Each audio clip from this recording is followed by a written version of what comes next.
আজকে যারা পৃথিবীতে মানুষ হত্যায় জড়িত তাদেরকে অবশ্যই বুঝতে হবে আপনারা সবচাইতে বড় পাপ অন্যায় কাজে আপনারা জড়িত হচ্ছেন, যেই কাজটা আমার আল্লাহ পাক রাব্বুল আলামিন কখনো পছন্দ করে না, কখনো পছন্দ করে না, কখনো পছন্দ করে না।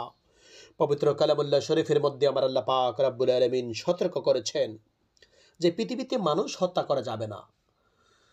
পৃথিবীতে কোনো মানুষকেই হত্যা করা যাবে না, সে যেই ধর্মেরই হোক না কেন, কোনো মানুষকে হত্যা করা যাবে না। তবে যেই মানুষ পৃথিবীর ধ্বংসাত্মমূলক কর্মকাণ্ডে জড়িত অথবা নরহত্যায় জড়িত, ওই মানুষটাকে ব্যতীত আর কোনো মানুষকে হত্যা করা যাবে না।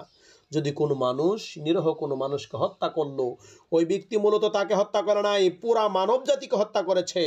আর যে ব্যক্তি ওই মানুষটাকে রক্ষা করলো, ওই ব্যক্তি ওই মানুষটাকে রক্ষা করে নাই, পুরা মানব জাতিকে রক্ষা করেছে। এই জন্য আমার ভাইয়েরা, আসুন আমরা নিজেদেরকে হেফাজত করি, মানুষ হত্যা থেকে বিরত থাকি। আল্লাহ